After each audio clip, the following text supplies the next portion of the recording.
Welcome to the FIFA World Cup Qatar 2022 monthly magazine show. In this first episode, we recap Qatar's journey in the last 10 years.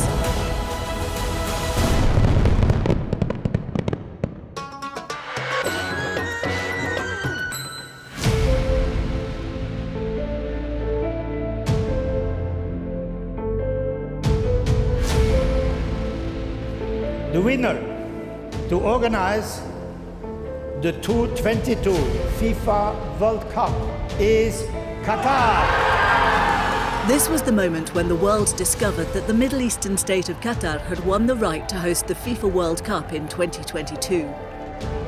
The date was the 2nd of December 2010, and there were euphoric scenes in Doha, the capital city of Qatar. Ali Issa was 20 years old and was at the heart of the celebrations. He was ecstatic with the news and remembers the announcement well. When Blatter pulled out the envelope, Qatar's name was on it. I think many people thought they were dreaming. I was one of them. Qatar will host the World Cup in 2022. It's all wonderful memories. But the moment that Blatter announced Qatar would host the World Cup, it made the whole Arab world ecstatic.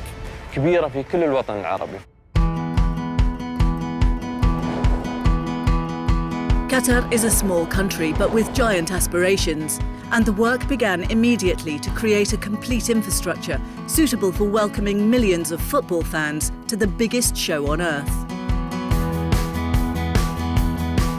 We viewed sports not just purely as a participatory event or something that we can come and host or whatever, but it always was an opportunity. It was always a catalyst. It was always a vehicle to take us from one state to another, from one position to another. We're crazy about football. We love football. The Middle East is, one of the most passionate regions that loves this game from all walks of life and all walks of society. Qatar is no exception. The Arab world really wanted to host this tournament. There's a passion for it, and we believed that we were in a position to be able to host and prepare ourselves to host it on behalf of the Middle East and the Arab world.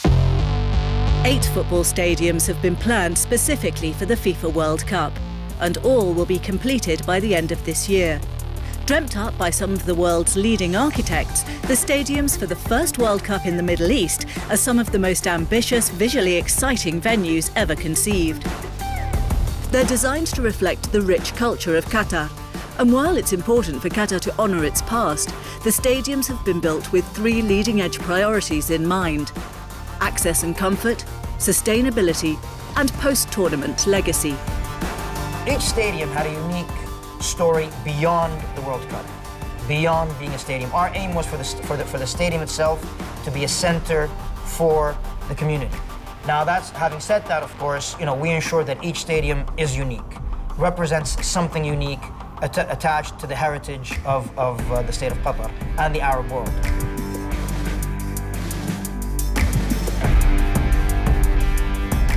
The transport infrastructure has been completely transformed in Qatar.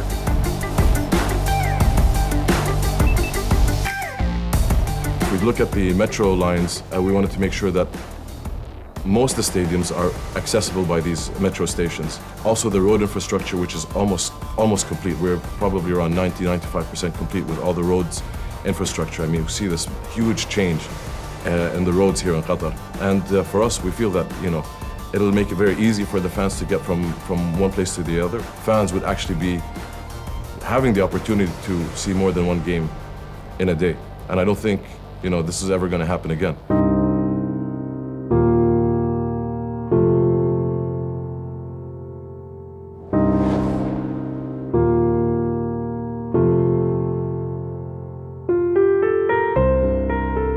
The blend of hospitality that they will receive as soon as they set foot in the country, the compact nature allowing them to see multiple matches, and also the cultural activities that will go on around the World Cup, from concerts, fan fests, visiting museums, the dunes, the desert. There's a rich fabric of activities for people to explore and discover. Since Qatar was named as host of the 2022 FIFA World Cup, Ali Issa, like all the residents of Qatar, has marvelled at the speed of the way the nation has developed. The historical day of December 2nd, 2010 will forever be etched on my mind and the minds of all Qataris. I hope I live to see this historic event.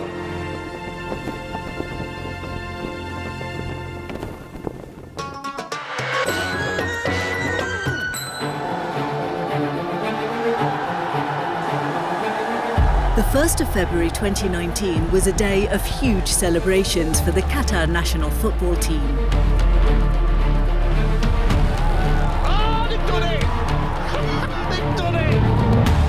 When the final whistle blew at Zayed Sports City Stadium in Abu Dhabi, Qatar had beaten Japan 3-1, and in doing so had won their maiden continental title.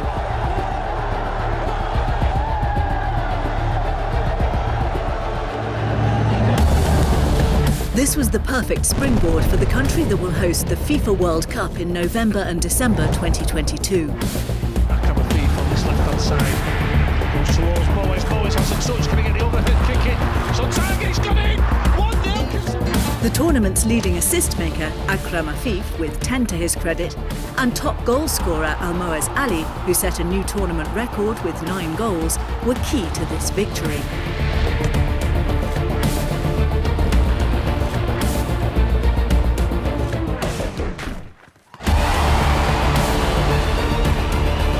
Their incredible story began under the tutelage of Felix Sanchez at the Aspire Academy in Qatar. The head coach developed this group of young players and turned them into Asian champions. Very happy for the players and all the people in Qatar that they are supporting us from the beginning. Very well deserved, very happy, no words. For the players, it was the culmination of years of hard work, learning from some of the greatest football minds, using the latest methods in one of the most advanced footballing environments in the world. Aspire Academy was founded in 2004 to scout and help develop Qatari athletes, while also providing them with secondary school education. And here were 2 of its finest students celebrating on a global footballing stage. Aspire Academy has certainly made me the professional player I am now. It has paved the way for us to become professional players. It has provided us national team players with so many fond memories, going back to our early club careers. It has helped us tremendously, both in our studies and football careers. When we were kids, we were only focused on football. But when we entered the academy, we learnt what football was all about, while continuing our studies. We became very good students, as well as very good footballers. Young footballers at the academy are given the opportunity to test themselves regularly against international competition. Every year since 2012, Aspire Academy has hosted its own prestigious football tournament. The Al-Qas International Cup brings 12 of the world's best football academies to Qatar for 12 days of football.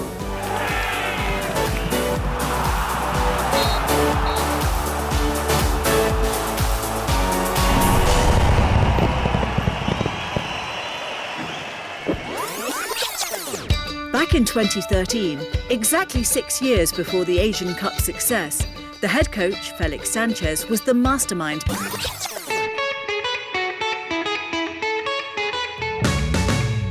Fast forward 6 years to February 2019, and having returned home as national heroes, the Asian champions had no time to rest on their laurels. Participation in the 2019 Copa America was their next step. The 2020 global pandemic halted Qatar's on-field plans, but a full calendar of fixtures in Europe, North America and a second Copa America venture later this year will ensure that the 2022 hosts will be ready for their biggest challenge ever.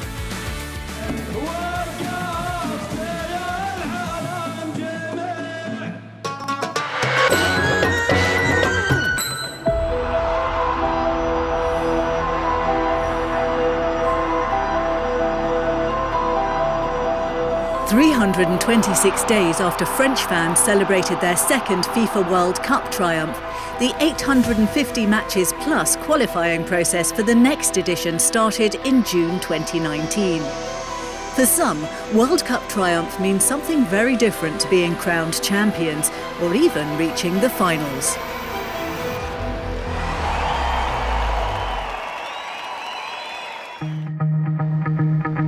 The launch of that long and winding road to the 22nd FIFA World Cup was in Asia.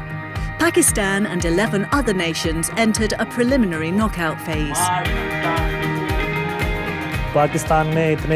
We came here despite the tough situation in Pakistan. Some players couldn't come, but most of us did. We are here for our country and for this flag. We love representing our nation and will make them proud.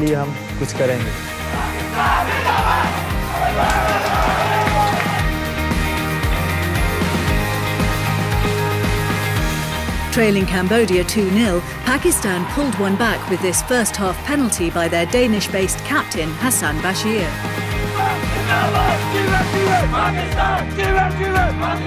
But two unanswered second-half goals brought an end to Pakistan's dream of reaching Asia's first-round group stage.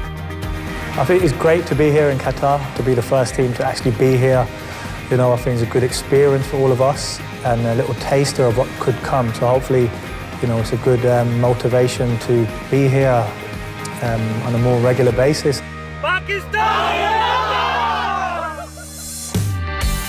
For the first time, FIFA did not stage a centralised qualifying draw. Asia was the first to map out the road to Qatar for its 40 remaining nations last July. Group winners and the top 4 runners-up will advance to the final 12-team qualifying stage. CAF held the draw for the next stage of their qualifiers last January in Cairo. The 6 rounds of 10 group matches are scheduled between June and October this year. The 10 group winners will go into a further draw for 5 final playoff series.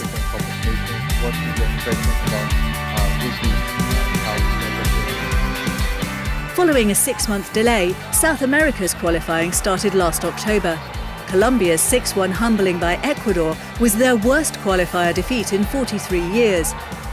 With 14 rounds of matches to be played, Los Cafeteros are hoping to return to the big stage for the 7th time.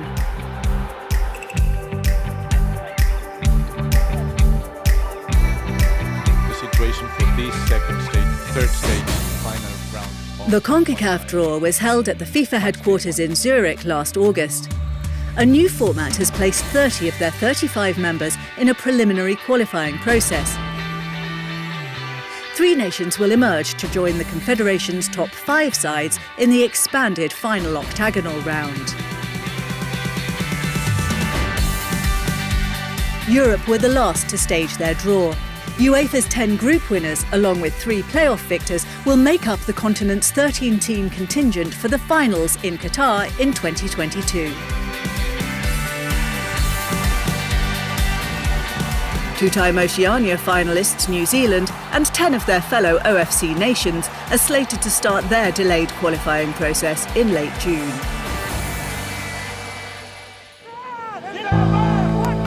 Pakistan's participation ensured that for the first time all FIFA's member associations entered qualifiers. Of the 211 entrants, 185 are still in contention. They'll face each other and a global pandemic on and off the field when qualifiers in Asia, Europe, South America and CONCACAF resume in earnest in March.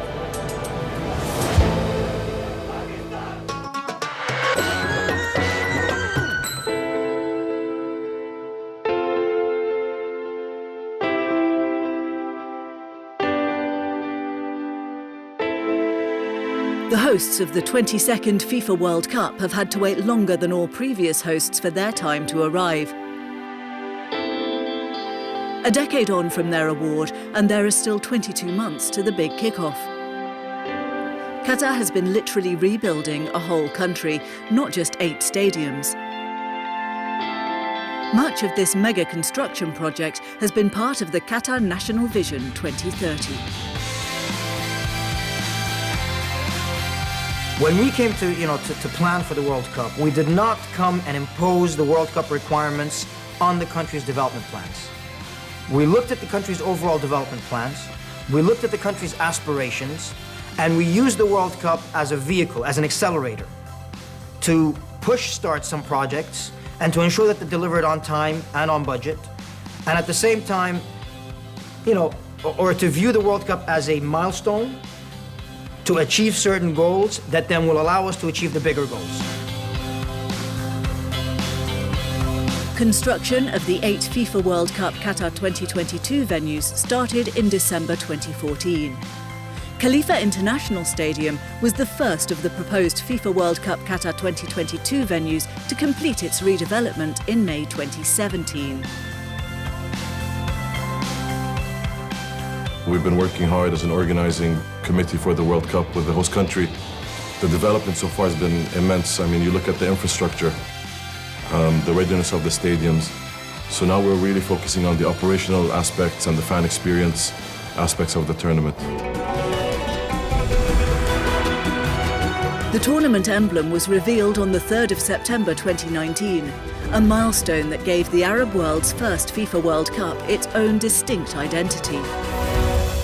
The emblem is heavily influenced by the local tradition and the local culture. It's a representative of the shawl, and the shawl is a piece of fabric that men wear during the winter. Women also wear it as a shawl does. It represents different parts of the Arab region and the MENA region as well.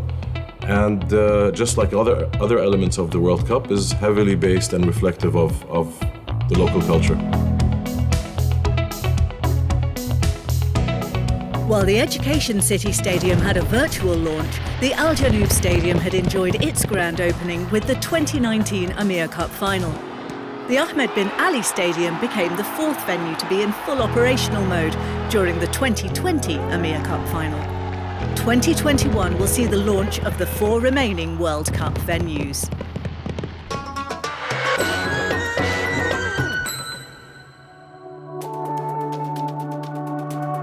The 24th of July 2020. The 16th season of the Qatar Stars League resumed its schedule after a 139-day hiatus.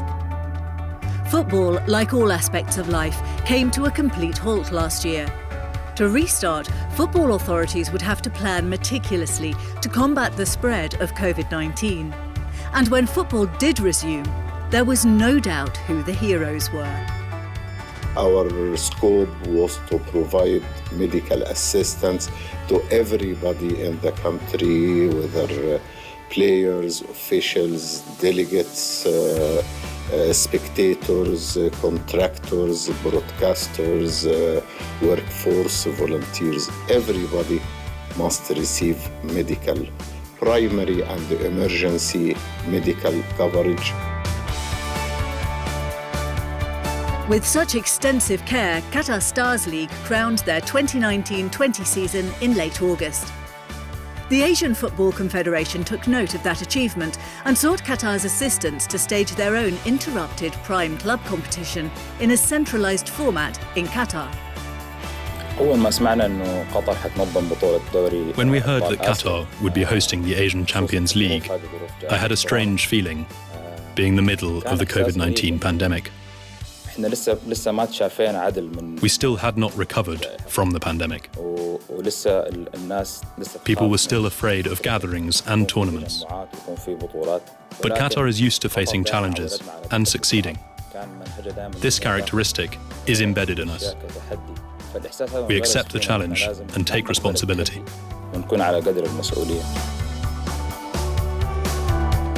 No country hosted more top-level football matches at the end of 2020 than Qatar. 76 first-class matches involving teams from 12 different countries took place in Qatar between September and December, with all functional areas operating in a strictly regulated, biosecure environment. The planning was a 2-stage process. In the first stage, there's the planning for a big football tournament, and of course we have the Supreme Committee for Delivery and Legacy, and they've been working on this for several years now. So they already had things in place, and it obviously just needed to be geared towards this tournament. But then the second part of the planning was how to cope with COVID-19, and that required quite a different approach, and we needed to get input from many different people, including health and safety and COVID compliance and so on. Korea Republic's Ulsan Hyundai were crowned Asia's top club side at the Al Janoub Stadium. They will represent Asia in the FIFA Club World Cup Qatar 2020, the next international competition Qatar will be organising.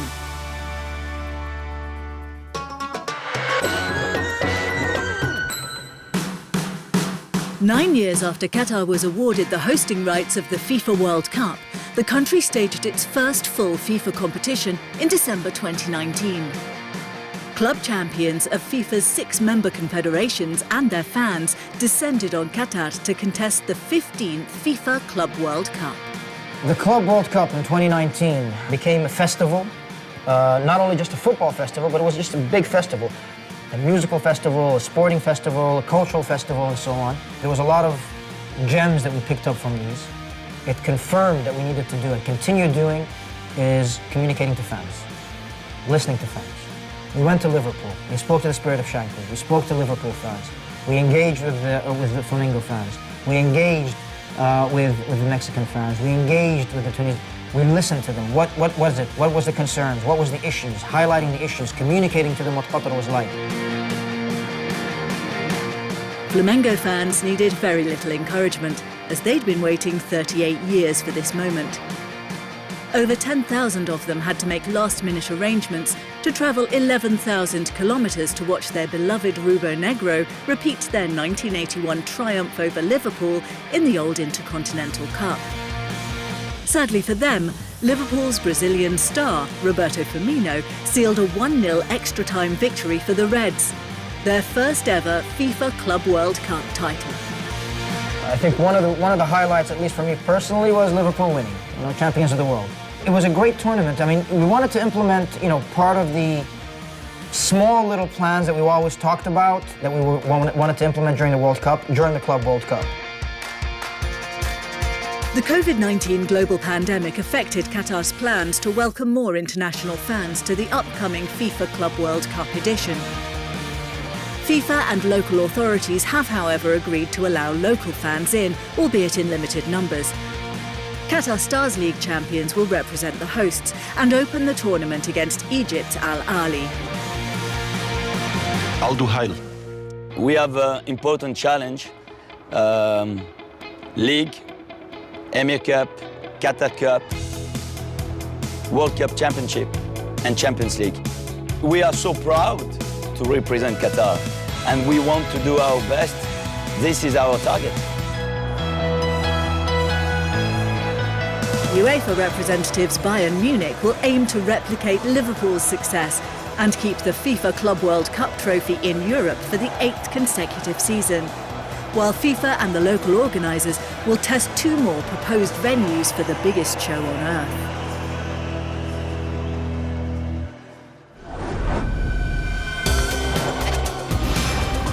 Next month, we take a look back at the FIFA Club World Cup Qatar 2020. We'll visit the Qatar Cultural Village for an international Arabian horse festival. And we'll reveal what Qatar's first public holiday of the year is all about.